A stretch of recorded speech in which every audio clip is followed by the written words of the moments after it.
Mana yang bagus perempuan itu? Sholat ke masjid atau sholat di rumah?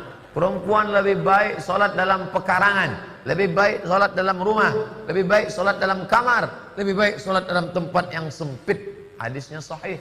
Kalau terjadi fitnah di Palestina, tak boleh sholat ke masjid, takut ditangkap tentara Israel.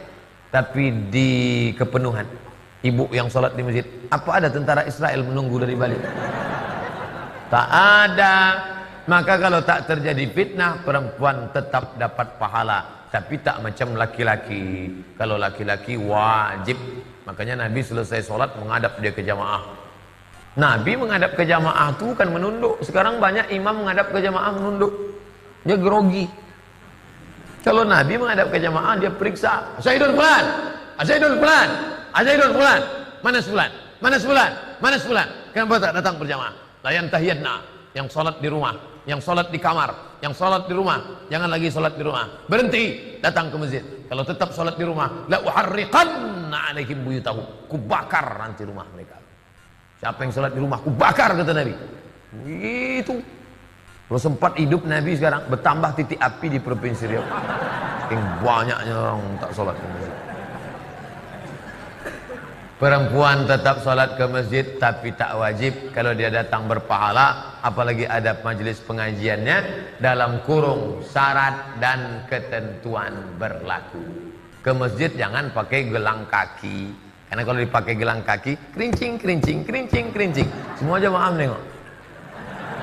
Jangan pakai naik ke atas, karena kalau sampai ke atas semua orang menengok. Itu Bukit Tursina apa?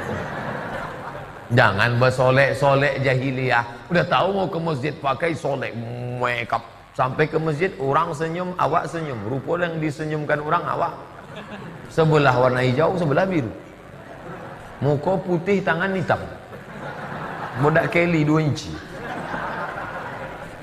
Biasa aja lah. Ini kan mau ke masjid. Bagaimana hukum seorang perempuan kemudian ingin sholat di masjid? Ingin sholat di masjid. Betul yang tadi ibu sampaikan, yang dituliskan bahwa perempuan itu afdalnya sholatnya di rumah. Tapi harus dilihat kapan hadis itu muncul. Karena ada hadis juga yang menyarankan, bahkan memotivasi perempuan sholat ke masjid. Yang tadi disampaikan itu ada riwayat-riwayatnya teman-teman sekalian. Di hadis Ahmad ada, di Abu Daud ada. Itu dari Ummu Salamah radhiyallahu ta'ala anha. Ya, afdalu masajidin nisa qa'ru buyutihinna. Ya, keutamaan atau khairu masajidin nisa. Masjidnya perempuan itu yang terbaik itu qa'ru buyutihinna, di tengah-tengah rumahnya, di dalam ruangan rumahnya. Bahkan di hadis lain, di kamar itu lebih bagus. Ya, kemudian daripada di ruang tengah. Ruang tengah lebih bagus daripada di depan rumah. Artinya semakin ke dalam, semakin ke dalam, semakin di rumah, itulah masjid terbaik bagi perempuan. Kapan hadis itu muncul? Ketika perempuan itu belum aman untuk ke masjid. Awal-awal dibangun masjid di Madinah, baik itu masjid Nabi yang kedua dibangun setelah Quba, kemudian orang-orang pada ke masjid, maka terjadilah 3 sifat yang jika ada 3 sifat ini, perempuan dianjurkan di rumah. Dan nilainya sama dengan laki-laki ke masjid. Apa 3 sifat ini? Pertama, ada kewajiban yang berlaku bagi perempuan di dalam rumahnya. Sehingga prioritasnya di rumah, bukan ke masjid. Misal, dia baru punya anak yang diberikan ASI, atau anak yang harus dirawat, yang kalau dibawa ke masjid justru bisa memberikan gangguan kepada orang sholat yang lain, dan bisa mengurangi rasa khusyuk. Rewelnya, belum disiapkannya, belum dikondisikan. Orang-orang dulu ngajak anak ke masjid itu, sebelum berlangsung sholat, sudah diperkenalkan dengan masjid. Misal, sholat zuhur sekarang misalnya jam 12 kurang 10. Maka Anda jam 11 datang, jam 10, kenalkan masjid, lihatin, ini tempat untuk khutbahnya, ini mimbarnya, ini saf-saf sholatnya, ini sholat seperti ini, seperti ini, seperti ini. Lihatin, kalau anak-anak itu wajar, memang anak-anak wajar. Kalau jalan, kalau lari, kalau macam-macam, biarkan dulu aja masuk dia, biarkan masuk. Lari-lari di masjid, lewat sana-sini, setelah dia mulai agak nyaman, baru sampaikan, ini rumah Allah. Allah yang sayang pada papa, yang memberikan rezeki, memberikan kau main-mainan, membuat kita nyaman hidup. Allah itu sayang. Rumah Allah beda dengan rumah kita. Masuk ke kaki kanan. Ucapkan ini. Kalau kakak ucapkan ini, nanti tobotnya bisa ditambah. Masuk, ucapkan, masukkan kaki kanan, berangkat, rapi dia. Begitu sudah mulai agak baik, ajaklah kemudian dalam sholat berjamaah, rapi dia. Dalam sholat dia rapi, setelah sholat lari, biarkan aja namanya anak-anak. Yang repot itu kalau ada orang tua kekanak-kanakan, habis sholat lari-larian. Itu yang repot. Kakek-kakek habis sholat main prosotan di situ, baru kita repot di situ. Kalau anak-anak ya biarkan aja namanya anak-anak. naik ke punggung, biarkan. Anda salat sunnah dia naik, biarkan. Nggak apa-apa, nggak usah repot dengan itu. Ini orang tua sekarang repotnya. Mohon maaf, di rumah disuruh ke masjidnya bukan untuk sholat, malah disuruh main. Kalian ini rame aja di rumah, main sana ke masjid. Ya main dia di masjid. Jelas ya? Maka itu poin untuk pentingnya. Maka yang pertama, kalau ada tugas perempuan di dalam rumah, memang hanya perempuan yang bisa mengatasi, maka yang afdol itu di rumah, jangan paksakan ke masjid. Suami dorong ke masjid, anak laki-lakinya dorong ke masjid. Dorong ke masjid, investasikan. Ayo nak ke masjid, ke masjid, ke masjid, ke masjid. Ke masjid, dorong. Antum yang perempuan di rumah.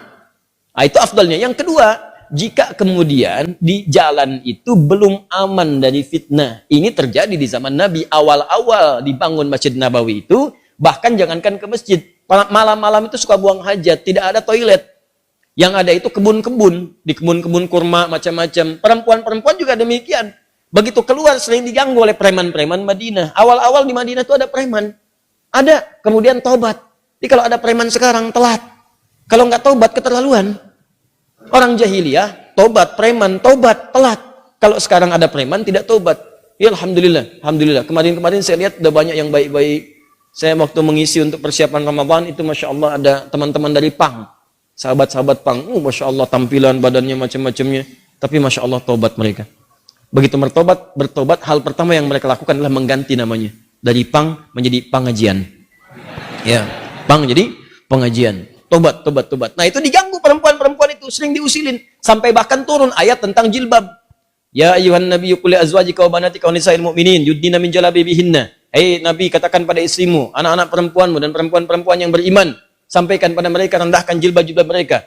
Ya, asa an yu'rafna fala yu'dzain. Sehingga mereka bisa dikenali dan tidak diganggu lagi. Turun ayat ini, turun tentang ayat merendahkan jilbab. Setelah itu, masyarakat menyebar. Yang ketiga, memang tidak ada tempat khusus untuk perempuan. Adanya laki-laki saja. Jadi kalau masuk ke sana dia khawatirkan ikhtilaf. Itu yang berbahaya.